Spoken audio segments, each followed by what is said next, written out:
Hello everyone, namaste, welcome back to my channel. It's me Saraswati अनि आज चाहिँ म गर्दैछु छु पानीपुरी मुकबाङ. सो त्यसको लागि मसँग छ यहाँ पानीपुरी. यो पनि पानीपुरी भयो अनि त्यसपछि मसँग छ यहाँ एक्स्ट्रा चिली अनि यसमा पनि मैले धुलो खुर्सानी मिसाएको छु अनि यो चाहिँ जस्ट यो माथि हालेर खाने पानीपुरीको अनि मसँग मोही पनि छ पिउनको लागि चाहिँ. अनि त्यसपछि अर्को रहेको छ यो पानी अनि त्यही नै हो. अब लखम मलाई चाहिँ अघि नै यो बनाउँदादेखि नै यति धेरै खान मन लागिरहेको थियो, यति धेरै खान मन लागिरहेको थिएन, तर कन्ट्रोल गरेर बस्यो. तर अब चाहिँ खानुपर्छ है, पहिला यो अलिकति रेडी हुनु पर्यो नि. सो मैले चाहिँ हात साथ धोइसकेँ है, त्यही भएर सुरुमा आलु हाल्छु. अनि आलु चाहिँ म नर्मली खासै केही पनि गर्दिनँ. पानी चाहिँ आई डोन्ट थिङ्क चलाउनुपर्छ होला, त्यही पनि चलाइदिउँ एकचोटि. ल सुरु फर्स्ट बाइट खाइ ल.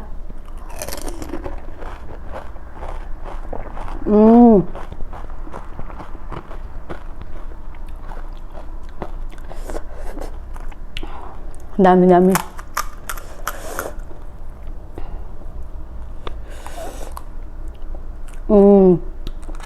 यस्तो मिठो भएछ, मलाई उनै नपुग्ला जस्तो छ कि पुरी. तर नोरिस मसँग एक्स्ट्रा फुल लाग्छु मैले.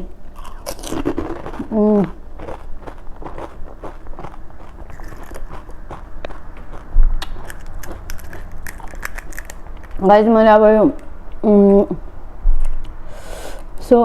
मैले अब यो सोलो मुकबाङ गर्दाखेरि चाहिँ सेटअपहरू अलि राम्रोसँग मिलेको छैन होला. यसमा चाहिँ मैले एक्स्ट्रा चिली एड गरेको छु है.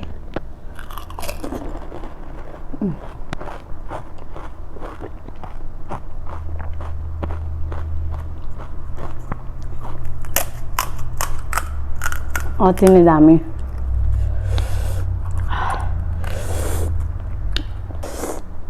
त्यो एक्स्ट्रा चिली एड गरेपछि लास्टतिर भयो.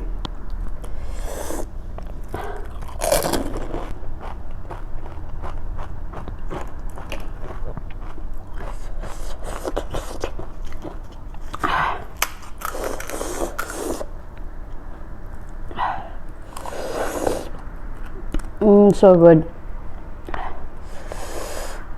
कति यस्तै माथिबाट हाल्यौँ.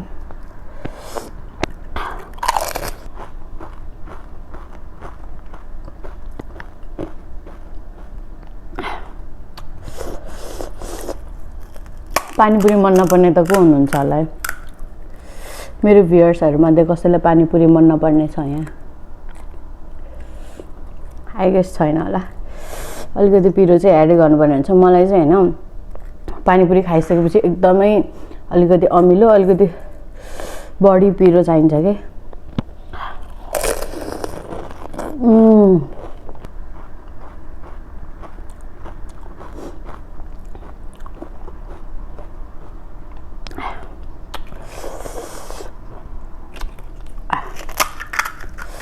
यस्तो मिठो भएछ, लास्ट मिठो.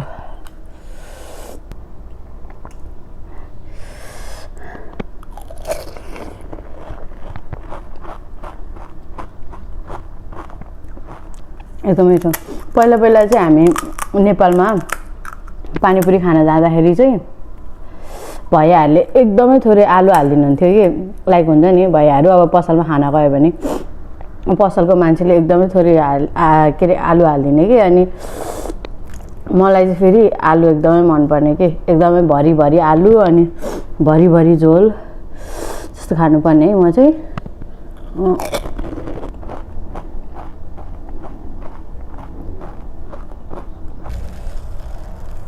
किन अहिले खान्छु नि त. म एकैचोटि हालिदिएँ भने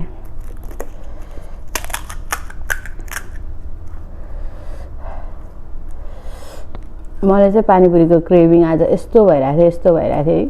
रात पानीपुरी बनाइहालेँ मैले.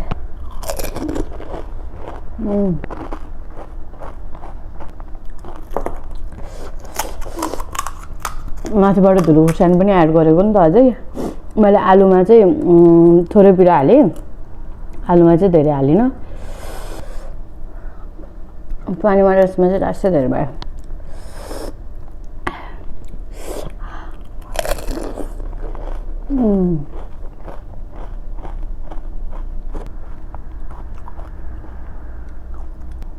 अब मही पिउँछु, महीको पालो।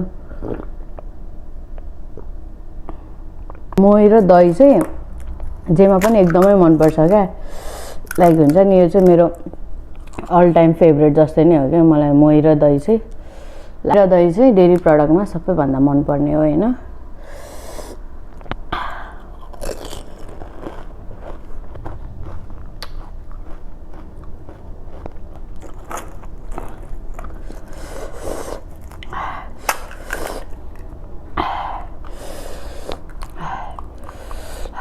एउटा सुक्खा नि खाइदिउँ न त।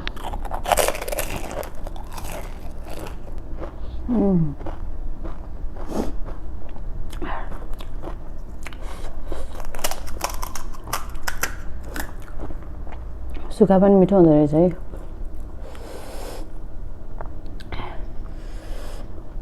विथ मोर आलु सुक्खा।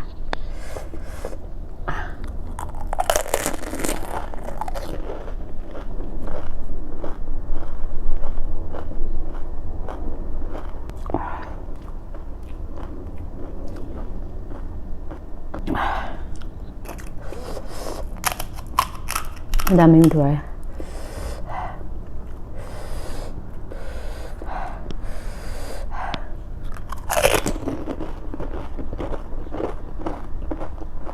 कुनै कुनै पुरी चाहिँ लास्ट साह्रो रहेछ क्या। यो घरमा बनाएको वाला पुरी चाहिँ एकदमै साह्रो भयो भने चाहिँ माथि घाउ हुन्छ कि। एक्स्ट्रा खुर्सानी अलरेडी नै पानीमा पिरो छ नि त, अनि एक्स्ट्रा खुर्सानी हालेछ भने लास्ट पिरो हुन्छ।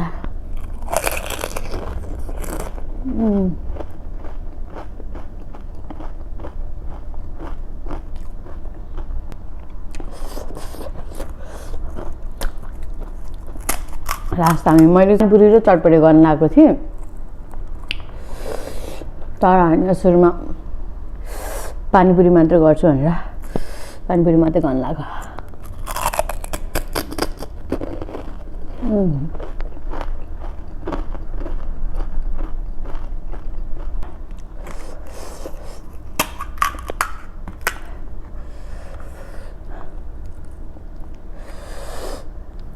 यसको यो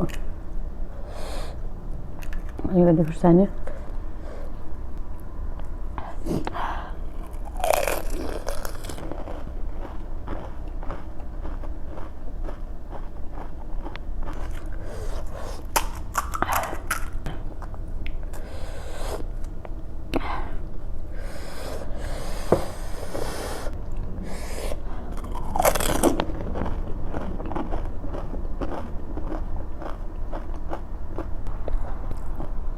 अलिकति मही पिउँछु ल, लास्ट पिरो भयो।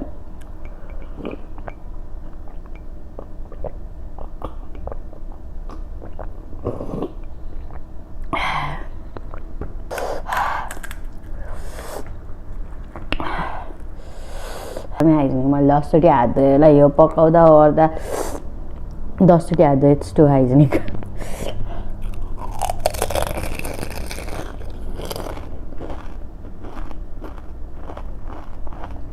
भयो के अरे पेटलाई चाहिँ भयो पुग्यो, अब धेरै छिर्दैन जस्तो हुन्छ होइन।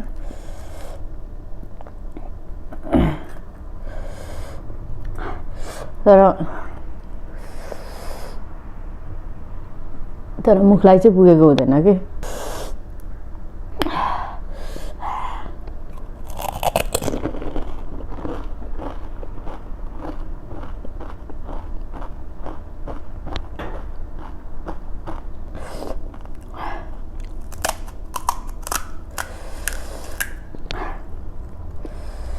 आलु चाहिँ धेरै भएछ है। मैले चाहिँ म आलु धेरै खान्छु नि त, अनि त्यही भएर आलु बढी हुन्छ के अरे आलु कम हुन्छ होला भनेर चाहिँ मैले आलु कम हुन्छ होला भनेर दुईटामा बनाएको। तर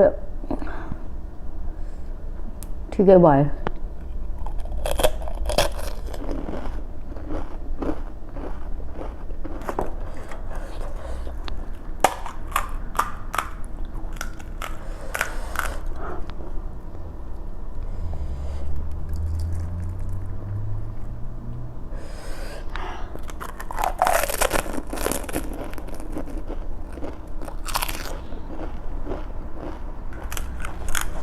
अति दामी।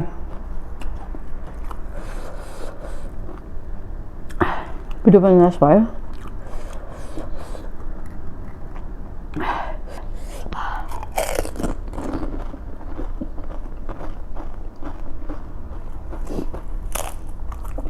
ल यताबाट फुटिरा।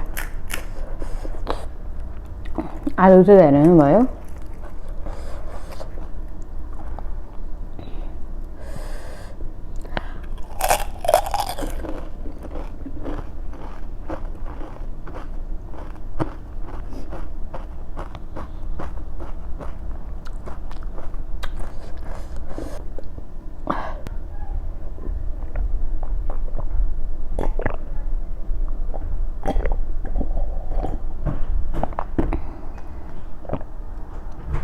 एभ्रिवान मैले चाहिँ अहिले चाहिँ खाएर भ्याइसकेको छु हैन।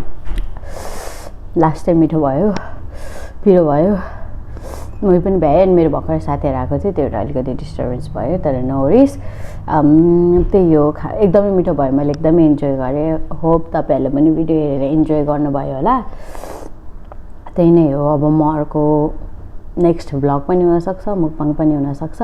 So stay tune for that vlog. भिडियोहरु हेर्दै गर्नु होला। त्यही नै हो, यसरी नै सपोर्ट गर्दै जानु होला। So much for watching. Till then bye bye and don't forget to like, comment, share and subscribe. So your feedback really matters. So त्यही नै हो। Bye bye. Thank you.